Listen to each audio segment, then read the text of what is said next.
Boa noite. O Presidente da República diz que a província de Inhambane deve ser competitiva na produção agrária para aumentar as exportações. A Filipe Nyusi dirigiu hoje em Inhambane uma reunião conjunta entre o Conselho Executivo Provincial e o Conselho de Representação do Estado. O Presidente da República juntou na mesma sala o Conselho Executivo Provincial, liderado por Daniel Chapo, e o Conselho dos Serviços de Representação do Estado, liderado por Ludmila Maguni. Cada um dos dirigentes apresentou o relatório do que fez desde o ano passado até junho deste ano. Construímos 87 furos de abastecimento de água e 99 sistemas na zona rural. Igualmente foram reabilitados 184 furos e 22 sistemas. No âmbito da construção acelerada de salas de aulas, foram construídas 70 salas e em curso 19, igualmente foram reabilitadas 31 salas. Na área de saúde, foram construídas 6 unidades sanitárias tipo 2. A província arrecadou em exportação de diversos produtos, no período de análise, 302,93 milhões de dólares norte-americanos, coletados para os cofres do Estado, 2,63 mil milhões de meticais, dos quais 1,54 mil milhões de meticais em 2021 e 1,09 mil milhões de meticais no semestre findo. Inhambane é um dos melhores destinos turísticos do país. Entretanto, as autoridades não conseguem cobrar todas as receitas que deviam. Filipe Nyusi diz que a província deve desenhar mecanismos para melhorar a coleta de receitas no setor. Porque, de facto, senão podemos estar aqui a dizer que Inhambane é campeão do turismo, mas fama sem proveito, não ganha nada. Só estão a ter infraestruturas que depois alguém que está a faturar, e isso não ajuda nada. Nós queremos que aquilo que se produz aqui pingue para apoiar o moçambicano cidadão. Na zona norte de Inhambane existe uma produção comercial de batata reno que, entretanto, nem toda é vendida no país. Disseram aqui que alguns produtos vossos desanimam os agricultores porque não conseguem vender, porque há muito produto que vem de fora. Porque está a ser competitivo. Então temos que ver, se calhar os outros lá fora produzem com baixos custos. Então temos que ver até onde nós baixamos os custos de produção. Mas, por outro lado, se há abundância, nós podemos chegar à conclusão para proteger essa mercadoria. Mas, para tal, é preciso abundância. Filipe Nyusi disse ainda que a província deve continuar a aprimorar os mecanismos de fiscalização marítima para acabar com a pesca ilegal. A vila de Kisico já tem um mercado central e um edifício do Conselho Municipal construídos de raiz. As duas infraestruturas foram financiadas pelo Banco Alemão KfW em mais de 2 milhões de euros. É a maior infraestrutura comercial alguma vez construída na vila de Kisico. O antigo mercado construído na era colonial já estava obsoleto e não oferecia condições de segurança para as pessoas e bens. Era muito difícil, porque nós vendíamos lá naquela árvore aí. Então, quando chove, sofríamos de chuva, calor, mas agora estamos bem. Passávamos mal de chuva, não tínhamos mercado, mas agora temos um bom mercado. Molhávamos e estragavam as coisas por causa de chuva. Além do conforto aos vendedores, o edil de Kisico diz que a nova infraestrutura vai ainda contribuir para melhorar a coleta de receitas. Vai incrementar a nossa receita, por isso é um grande ganho para nós. Aumentamos o número de unidades de venda, então dizer que acomodamos mais vendedores. Esse é o fundamental, que vai fazer com que incremente a nossa receita. O novo mercado central de Kisico, inaugurado pelo Presidente da República, foi financiado pelo Banco Alemão KfW no âmbito do programa Por Dia. Foram alcançados cerca de 2,5 milhões de euros para a construção destes dois edifícios. A reabilitação do mercado municipal irá beneficiar os cerca de 30 mil habitantes do município, mas principalmente os vendedores. Com o novo mercado em funcionamento, Filipe News diz esperar ver reduzida a ocorrência de acidentes de viação envolvendo vendedores ambulantes. Com a construção e requalificação do mercado central, os munícipes de Kisico passam a dispor de espaço nobre para o desenvolvimento da sua atividade comercial em melhores condições de saneamento e segurança. Encorajamos aqueles que aglomeraram na via pública com seus produtos à cabeça, correndo atrás dos automobilistas, a abandonar este princípio. Façam da vila de Kisico uma zona livre de acidentes. Kisico é município há menos de 10 anos e a edilidade funcionava em instalações improvisadas numa residência. Hoje, o Conselho Municipal local já tem instalações próprias. Por seu turno, o novo edifício administrativo municipal vai proporcionar melhores condições de trabalho, o que deve estimular os funcionários a empenharem-se cada vez mais na melhoria do atendimento ao público. Apelamos a todos os utentes das infraestruturas acabadas de inaugurar, no sentido de assegurarem a sua conservação e manutenção como forma de valorizar o investimento feito e contribuir para a sua longevidade. O novo edifício do Conselho Municipal de Kisico tem capacidade para acomodar 90 funcionários e comporta ainda um bloco reservado ao comando da Polícia Municipal. O fluxo de viaturas é que determinou a redução da tarifa de portagem na ponte Maputo-Catembe. A explicação é do Ministro das Obras Públicas. Carlos Mesquita salienta que o preço pode baixar ainda mais, caso aumente o número de viaturas que passam pela portagem. Quase 1,7 milhões de viaturas atravessaram a portagem da ponte Maputo-Catembe durante o ano passado.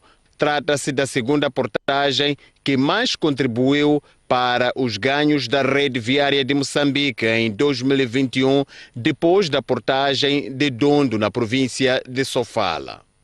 E são esses resultados que, segundo o Ministro das Obras Públicas, determinaram a redução das tarifas para viaturas das classes 1 e 2. Foi mais uma análise de custo-benefício, o tráfego está lá e acreditamos que mesmo com essa redução, portanto, no valor global daquilo que são as receitas, não vai variar muito e é possível, mesmo assim, portanto, desenvolver todos os trabalhos de manutenção da ponte que são necessários.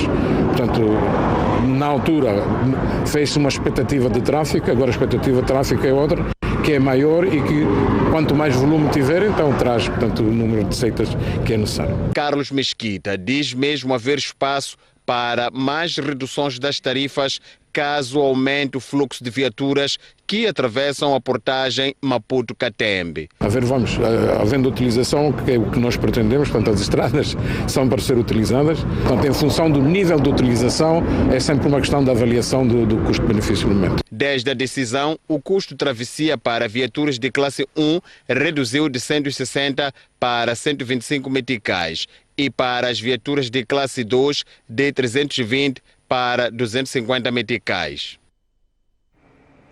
A Estrada Nacional número 4 vai ser alargada no troço entre o nó de Tchumene e as proximidades do cemitério da Texlon. A intervenção visa reduzir o congestionamento na via. As obras estão orçadas em 1,6 bilhões de meticais. São no total 9 quilômetros de um troço caracterizado por longas filas de viaturas nas horas de ponta. Trata-se da Estrada Nacional número 4, no troço entre o nó de Tchumene e o desvio da Mozal, nas proximidades do cemitério Texlon. Os automobilistas chegavam a fazer o curto troço em 2 horas. A intenção aqui é melhorarmos o cruzamento do Macantene, para colocar ali um cruzamento de alto volume, aumentarmos a capacidade de evacuação da própria estrada, aumentando as faixas de rodagem de 2 para 4, 2 em cada sentido. E além disso, construímos também estradas de serviço ou serventias que vão estar localizadas nas bermas da N4. Uma deste lado onde nos encontramos e a outra estará na outra margem da estrada. E também essas estradas de serviço vão contemplar também paragens para os transportes públicos. Para além de melhorar a mobilidade e reduzir a sinistralidade, as obras de reabilitação e ampliação vão reduzir o tempo de viagem. O ministro das Obras Públicas, Habitação e Recursos Hídricos, Carlos Mesquita, gosta da iniciativa e avisa que mais estradas na província de Maputo vão seguir o caminho da concessão, a exemplo do troço de Marraquene-Xaixai na Estrada Nacional número 1, Boane-Namaacha na EN2 e em Maputo-Goba. Essas e eventualmente outras também. Há bocado falei da N7, por exemplo, é algo que, buscando um parceiro que esteja interessado em trabalhar com o governo também em regime de concessão, assim o faremos. Estamos também agora a iniciar ainda alguns, vamos dizer, a compreender o que é que um dos parceiros pretende fazer juntamente com o governo na estrada Mapinhane-Pafur. A Estrada Nacional número 4 é a via de acesso ao ponto seco de Ressano Garcia, aos portos de Maputo e Matola para o transporte de minérios e produtos diversos, incluindo passageiros de e para a África do Sul. E nos próximos dias, o Governo e o Banco Mundial vão assinar um memorando de financiamento para a reabilitação da Estrada Nacional número 1. Neste momento estão a decorrer todo o processo preparatório, que é documental, porque a decisão já foi tomada junto do Conselho de Administração do Banco Mundial, há cerca de 2 semanas e meia, e agora são meros formalismos que estamos, tanto o Banco Mundial como o Governo de Moçambique, através do Ministério da Economia e Finanças, a tratar. Eu quero crer que nos próximos 30 dias nós poderemos estar em condições para assinar esse memorando, esse acordo de financiamento. 3 pessoas morreram e 17 ficaram feridas num acidente de viação ocorrido hoje na Estrada Nacional número 6, na cidade da Beira.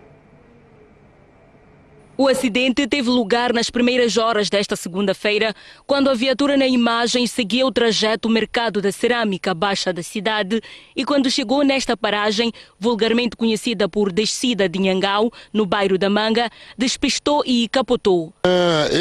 Pediram paragem na Descida de Nhangau, então eu já estava para ultrapassar um carro.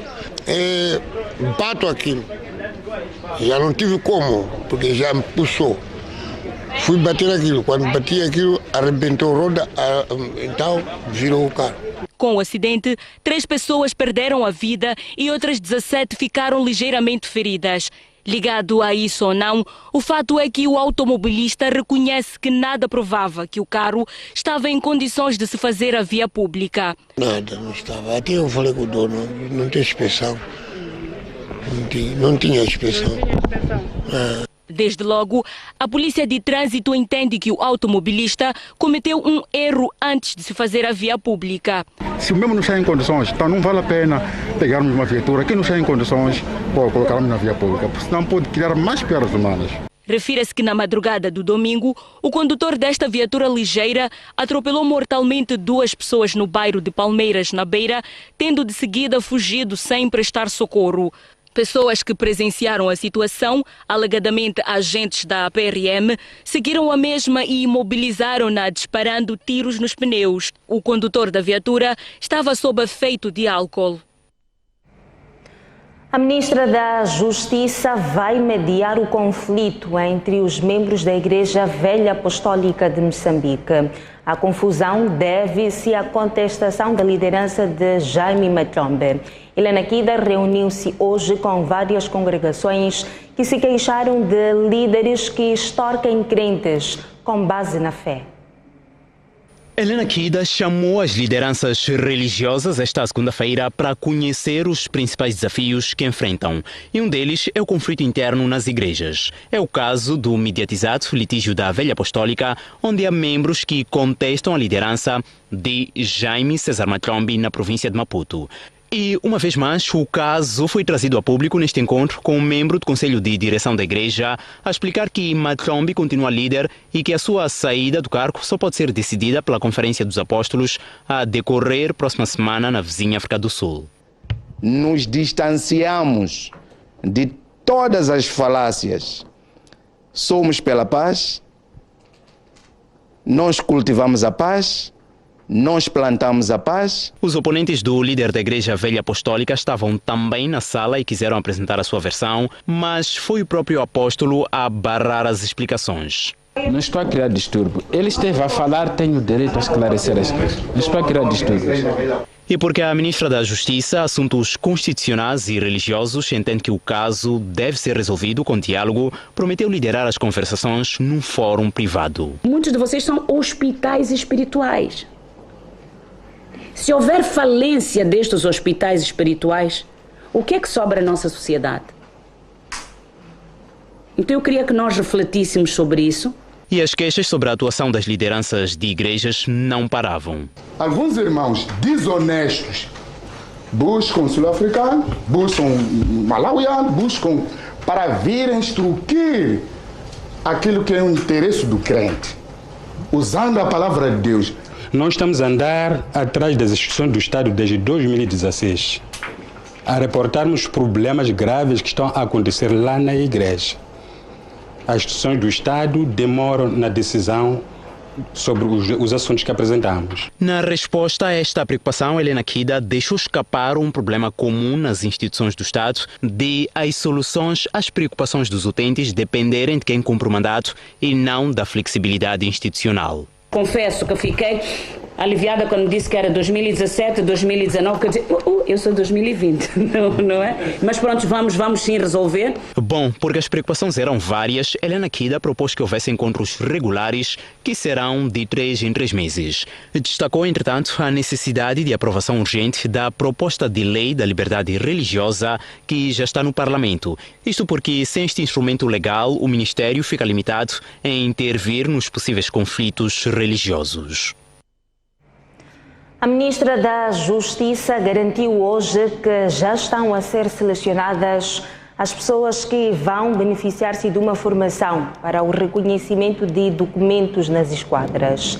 Helena Kida não consegue dizer, entretanto, quando é que as esquadras começam a prestar os serviços. Tem as medidas, portanto, as 20 medidas da aceleração da economia, que foram naturalmente avançadas por Sua Excelência o Presidente da República, e uma delas, penso que está a 15ª medida, tem a ver com o reconhecimento, portanto, chamam-lhe de processos simples, né, ou simplificados, a ser feito nas esquadras.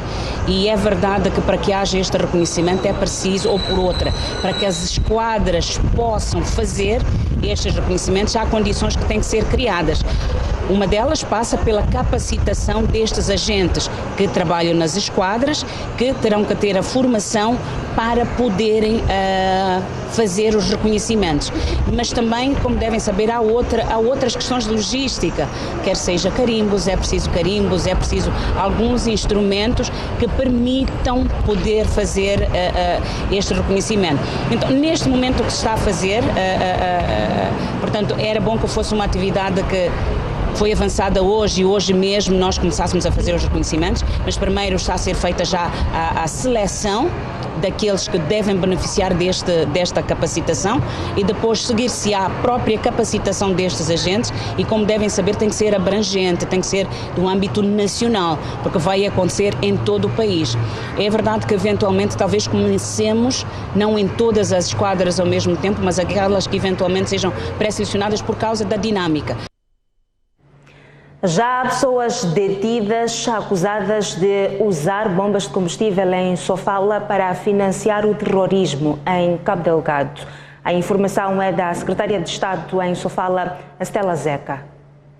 Já está dado o sinal. Sem avançar detalhes, a secretária de Estado da província de Sofala, Stella Zeca, confirmou que há pessoas que estão a contas com a Polícia da República de Moçambique no caso de gasolineiras que supostamente financiam o terrorismo e outros tipos de crime organizado. Existem fortes evidências e é por isso que há indivíduos já detidos que estão lá dentro. Stella Zeca questiona a razão pela qual algumas operadoras abandonaram a atividade depois da denúncia feita pelo Presidente da República, Filipe Nyusi, a quando da sua visita a Sofala. Se alguém saiu Não sabemos qual é a razão. Há indicações, obviamente, de que alguns fugiram, continuam o trabalho para poder compreender quais foram as motivações e, obviamente, estarmos todos em alerta. Neste momento, o governo tem estado a implementar diferentes instrumentos para evitar branqueamento de capitais e financiamento ao terrorismo.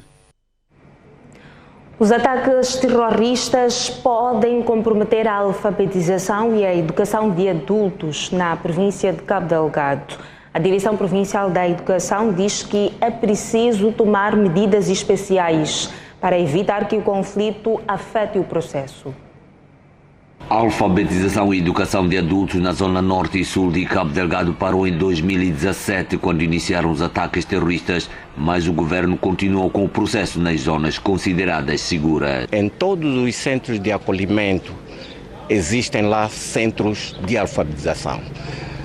As pessoas estão sendo alfabetizadas, as crianças foram integradas nas escolas mais próximas daqueles locais de concentração das populações que saíram daqueles distritos que foram fustigados pelo terrorismo. A Progresso é uma organização não governamental moçambicana e o principal parceiro do governo ao nível da província no processo de ensino e aprendizagem de pessoas adultas que não sabem ler nem escrever.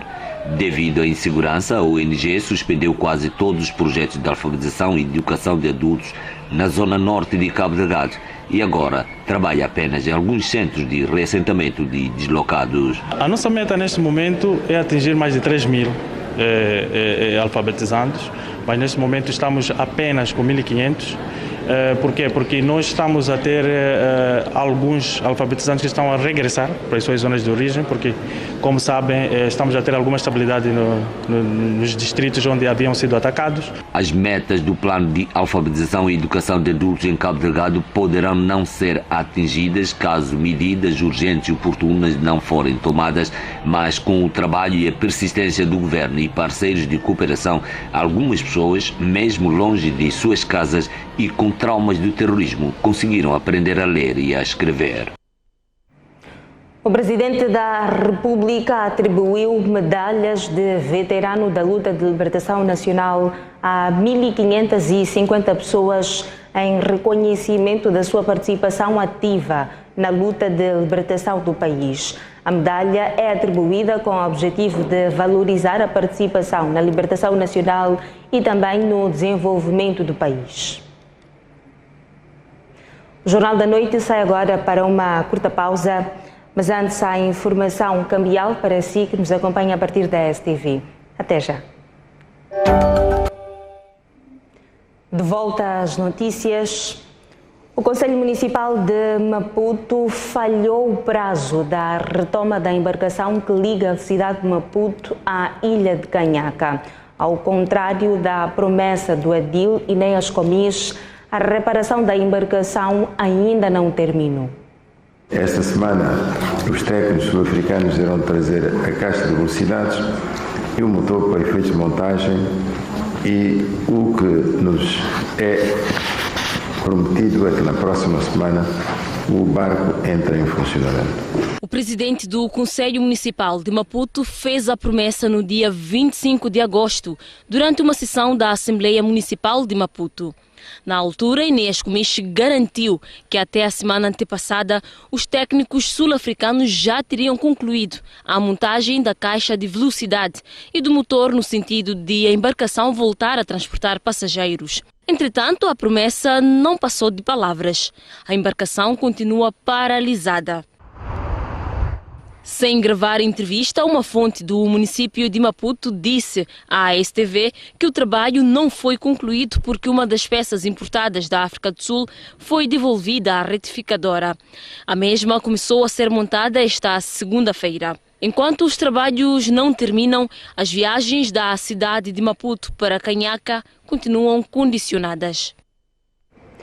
O FIPAG está a ter dificuldades para reparar a avaria da principal canalização de água na cidade de Quelimane. A empresa diz que precisa de mais um dia para resolver o problema. Enquanto isso, 13.000 pessoas continuam sem água em toda a cidade. O Instituto Nacional de Meteorologia diz que precisa de mais técnicos capacitados e de dinheiro para melhorar os avisos sobre desastres naturais. Passa por criação de resiliência. A informação foi avançada esta segunda-feira pelo diretor-geral do Instituto Nacional de Meteorologia de Moçambique. De acordo com Adérito Aramuge, o Instituto precisa de mais técnicos capacitados e maior orçamento para melhorar a capacidade de prevenção de desastres naturais. Tudo precisamos melhorar. No setor de observações meteorológicas, a aplicação, a capacidade técnica institucional dos recursos humanos é primordial para poder acompanhar esta solicitação de aviso prévio e ação antecipada. Não só a mobilização de fundos também para o investimento necessário para esse setor de observações e de previsão de tempo, e são esses três principais pilares que achamos que o INAME está neste momento a enfrentar. Para melhorar o sistema de aviso prévio para uma ação antecipada, os países da Comunidade de Desenvolvimento da África Austral estão reunidos para prepararem estratégias para os próximos 5 anos. O plano regional a ser desenvolvido neste encontro deverá ser orientado para imprimir celeridade na implementação da estrutura de Sendai sobre a meta referente à redução do risco de desastres, por forma a aumentar substancialmente a disponibilidade e o acesso a avisos prévios. O plano em discussão vai ser aprovado esta quinta-feira pelos ministros da SADC, responsáveis pela meteorologia e gestão de desastres na cidade de Maputo. Já são conhecidos os 350 candidatos apurados para o programa Agora Emprega, implementado pela Secretaria de Estado da Juventude e Emprego. A instituição garante 1,5 milhão de meticais para 50 planos de negócio que forem aprovados. Foram publicamente apresentados esta segunda-feira os 350 candidatos apurados para a formação de plano de negócios no âmbito do programa Agora Emprega. Os 350 candidatos serão submetidos a uma formação que visa transformar ideias em negócio, gestão financeira e de processos de produção. O secretário de Estado na cidade de Maputo, Vicente Joaquim, fala da necessidade de criar mais postos de emprego. Quanto mais trabalhadores no ativo a economia absorver, melhor será o impacto sobre a renda e no consumo das famílias. Os 350 candidatos apurados são da cidade e província de Maputo, mas espera-se que até novembro o programa seja implementado em todo o país. Para cada uma das 50 ideias a serem apuradas, o governo vai canalizar 1,5 milhão de meticais, segundo o secretário de Estado da Juventude e Emprego, Osvaldo Petersburgo. Estamos cada vez mais a aprimorar todos os aspectos ligados à transparência e ligados ao acesso ao financiamento na base de meritocracia. É isso que defendemos, é isso que lutamos e é para isso que os nossos programas existem. Agora Emprega é uma das componentes do programa Emprega, com o objetivo de promover o emprego no país para jovens com ideias de negócio ou projetos que necessitam de apoio e orientação para a sua concretização. Participam do evento os vice-ministros das Águas Interiores e Pescas e do Trabalho e Segurança Social. A importação de medicamentos para Moçambique vai passar a ser mais simples e rápida. Hoje foi lançada a janela única para produtos farmacêuticos. A plataforma vai também garantir qualidade e evitar o contrabando de fármacos. Importar medicamentos para o país não tem sido fácil. Segundo o setor privado, são vários os constrangimentos para desembaraçar as mercadorias nas fronteiras.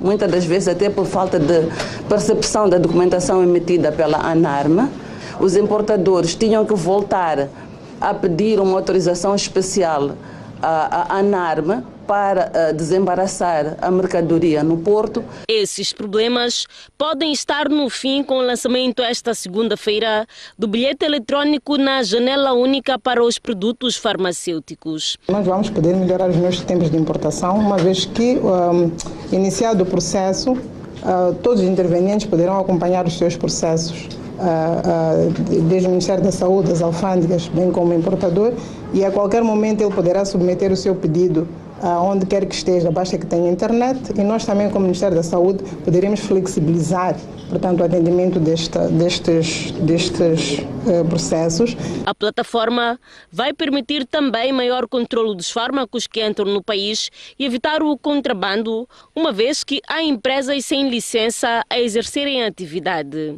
Com a plataforma, espera-se também a redução dos custos durante a importação. Os acidentes cardiovasculares e de aviação são as principais causas que levam doentes aos serviços de fisioterapia na província de Nampula. Só no ano passado foram atendidas mais de 1.400 pessoas. Entre as vítimas, há mais homens que mulheres. Momad, 32 anos de idade, é professor primário.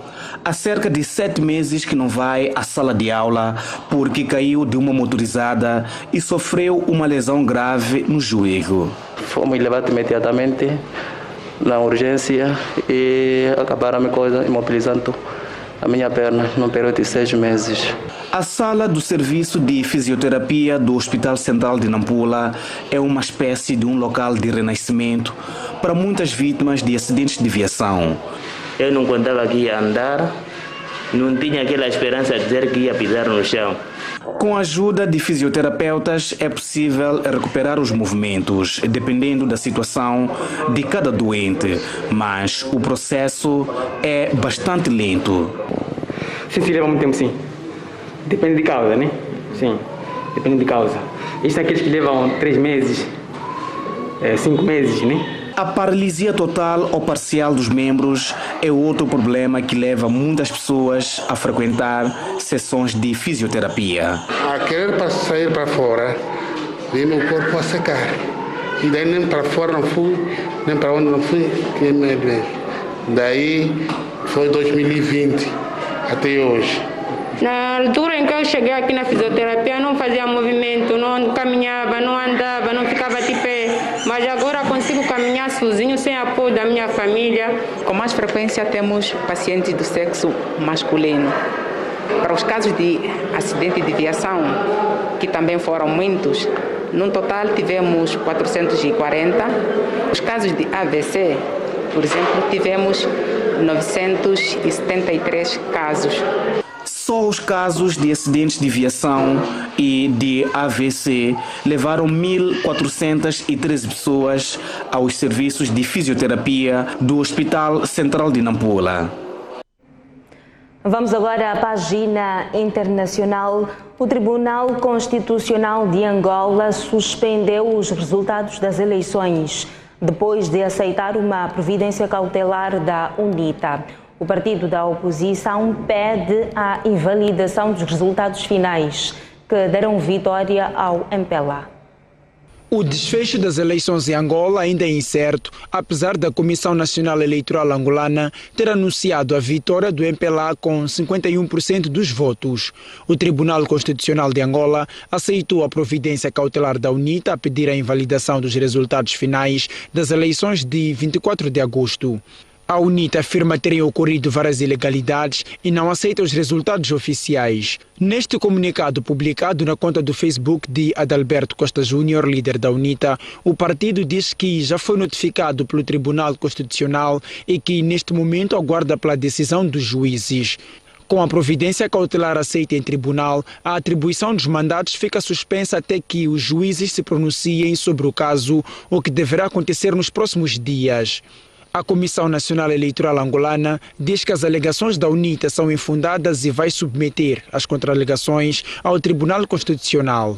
Depois de análises, portanto, substantivas feitas, o plenário da Comissão Nacional Eleitoral concluiu que portanto, fez a aprovação das contraalegações no âmbito desses dois processos, portanto, desses dois recursos contenciosos que tramitam no Tribunal Constitucional e, em tese, solicita que o Tribunal não lhes dê provimento por falta de provas, portanto, sustentação legal, bem como pela sua, portanto, impossibilidade material da realização dos pedidos. Liz Truss é a nova primeira-ministra do Reino Unido. Há também nova chefe do Partido Conservador Britânico, promete uma resposta ousada à crise energética. Liz Truss venceu a eleição interna do Partido Conservador com 57,4% dos votos contra 42,6% de Rishi Sunak. Após ser anunciada como a próxima primeira-ministra do Reino Unido, Liz Truss subiu ao palco para agradecer à sua família, aos seus apoiantes e ao seu antecessor, Boris Johnson. Boris, you got Brexit done. You crushed Jeremy Corbyn. You rolled out the vaccine and you stood up to Vladimir Putin. You were admired from Kiev to Carlisle. No seu primeiro discurso como chefe do governo britânico, Liz avançou as primeiras promessas ligadas à crise energética que assola toda a Europa. I will deliver a bold plan to cut taxes and grow our economy. I will deliver on the energy crisis, dealing with people's energy bills, but also dealing with the long-term issues we have on energy supply. A terceira mulher a ocupar o cargo de primeiro-ministro do Reino Unido toma posse esta terça-feira no Castelo de Balmoral, na Escócia, onde a Rainha Elizabeth passa seus verões. Liz Truss, eleita primeira-ministra britânica. O Jornal da Noite sai agora para uma curta pausa, mas antes a previsão do tempo para as próximas 24 horas. Começamos pela capital no sul, Maputo. São esperadas temperaturas de 24 de máxima e 17 de mínima. A previsão de céu ligeiramente limpo. Previsão de chuvas fracas para Xai-Xai, 25 de máxima e 20 de mínima. Inhambane, céu ligeiramente limpo, 19 de mínima e 28 de máxima. Seguimos agora ao centro do país. Começamos por Beira, em Sofala, 29 de máxima e 19 de mínima. Chimoio, 12 de mínima e 28 de máxima. Em Climana, a temperatura vai subir, uma máxima de 33 e uma mínima de 18. Tete vai atingir o pico com 33 de máxima e 20 de mínima. Seguimos ao norte do país, começamos por Nampula, província com o mesmo nome, 29 de máxima e 18 de mínima. Lixinga, 9 de mínima e 25 de máxima. Pemba, em Cabo Delgado, 20 de mínima, uma máxima de 28. Até já.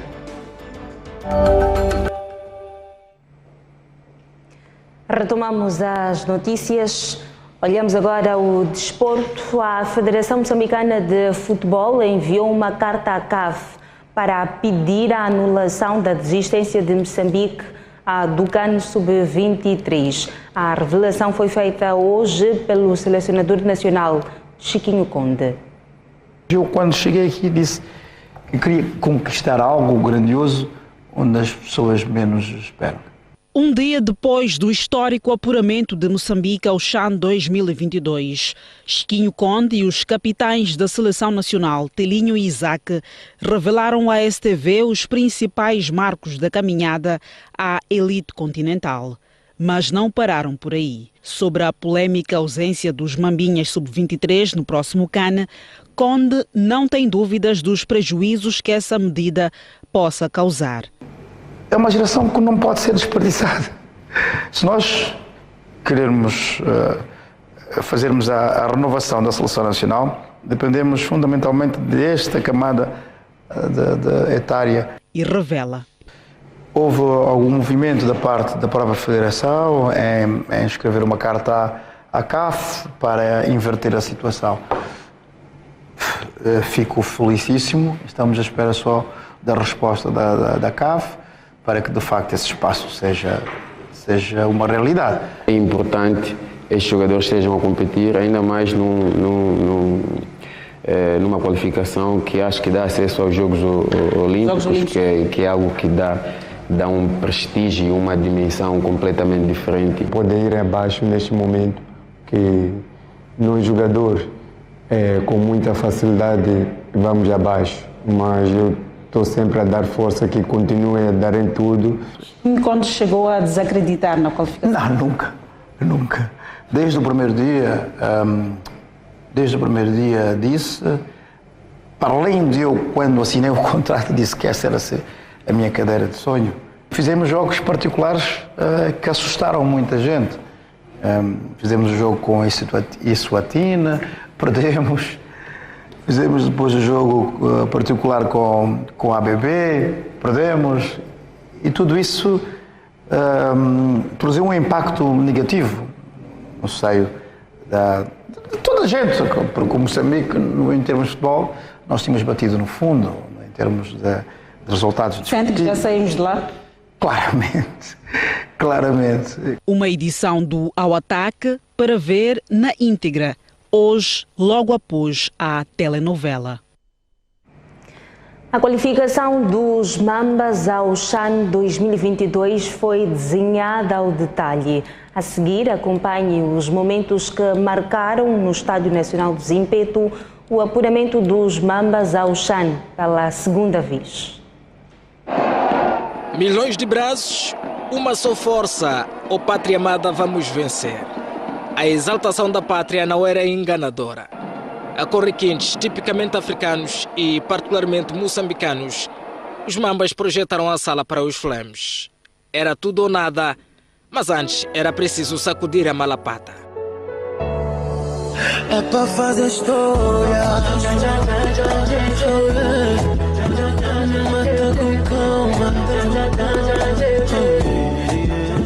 Bonito. Assim começou a ser desenhada a presença de Moçambique no seu segundo CHAN.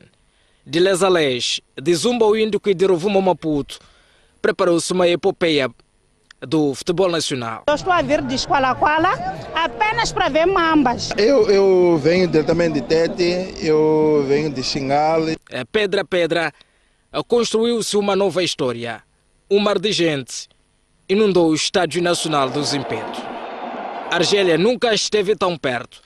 É tão perto que Isaac quase nos fez chegar lá. Ups, foi mesmo por pouco. E que desperdício. Esguim quando aplicava-se, mas as suas orientações pareciam não bater. Não batiam, tanto que ganhou reforço. Mas Isaac, novamente, nos fez cheirar o chão.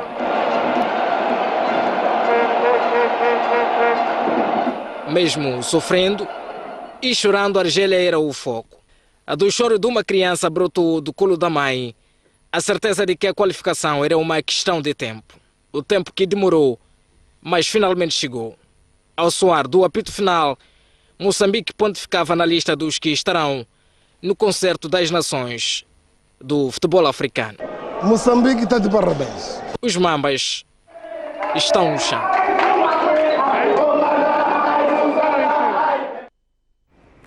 Ficaram então os momentos marcantes do apuramento dos Mambas ao CHAN 2022. Vamos agora à página cultural. Maputo vai acolher de 12 a 18 deste mês a terceira edição do Festival Gala Gala, um evento que reúne vários centros culturais em prol das artes nacionais. Depois de 2 anos em formato virtual, o Festival Gala Gala propõe uma terceira edição presencial. Durante 7 dias, mais de 100 artistas vão apresentar música, dança, literatura, artes visuais, teatro e performances. Estão um pouco imbuídas da ideia de tentar apoiar a arte urbana em Maputo e então assim juntámos-nos para tentar reforçar esse apoio. É um grande prazer apoiar apoiarmos este festival, que representa realmente um coletivo entre centros culturais europeus e moçambicanos, o que vem provar que o lema "Juntos estamos mais fortes, somos mais fortes" é realmente uma realidade. Dentre as novidades na edição deste ano, o destaque vai para a inclusão social, onde o canto e a dança serão traduzidos em gestos.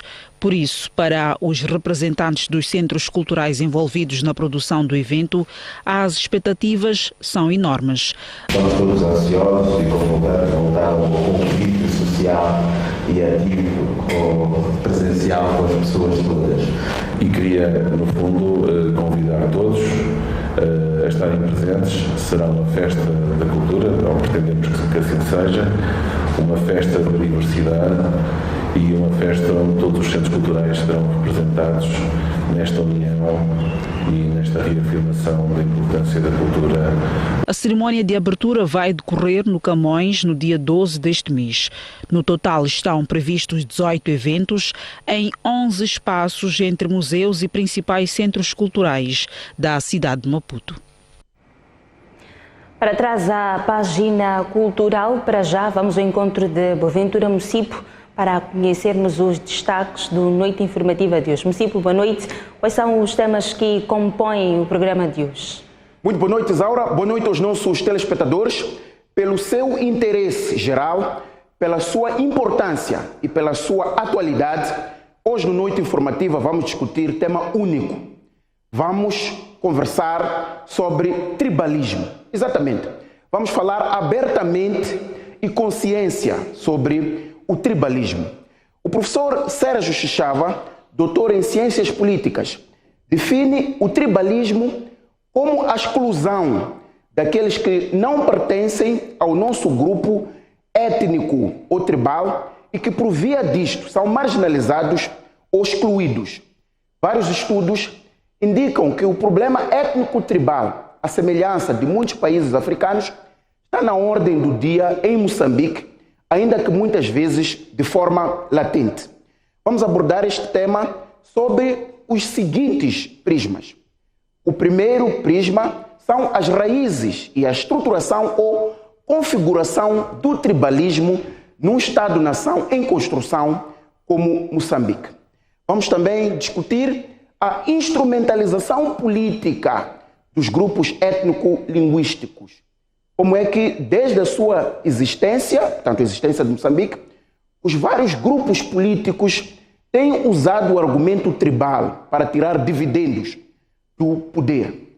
Vamos olhar especificamente para Nampula. Nampula tem particularidades interessantes por analisar. Uma delas é que sempre houve uma resistência em Nampula ao projeto político da Frelimo. A luta de libertação nacional, com sucesso em Cabo Delgado, ela encalhou em Nampula. Vamos entender por que razão. Nas primeiras eleições multipartidárias de 1994 até 2004, digamos que Nampula teve aquilo que o professor Carlos Serra chamou de eleitorado incapturável. Portanto, um eleitorado fiel à oposição. Vamos olhar para esta linha de força também aqui no Noite Informativa.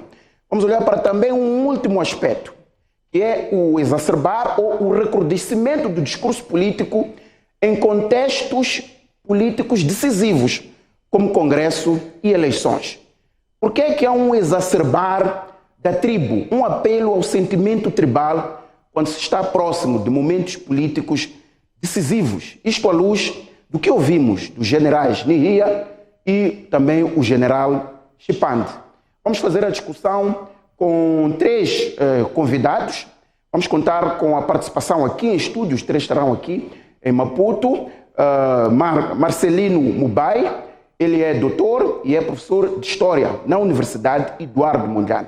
Vamos contar com a participação de Bento Rupia, também doutor e professor de Sociologia ao nível da Universidade Pedagógica. Vamos também contar com a participação de Ismael Moussa, político, experiente e também professor de Ciências Sociais na Universidade Eduardo Mondlane. Hoje propomos-nos a discutir o tribalismo, um tema que às vezes incomoda, que às vezes é abafado, mas que é necessário trazer à superfície. Aguardamos por si, caro telespectador, na STV Notícias. Até já. O convite está feito, é daqui a pouco, depois do Jornal da Noite. Chegamos ao fim das notícias. Obrigada pela atenção dispensada. Vemo-nos amanhã, à mesma hora. Boa noite, bom descanso.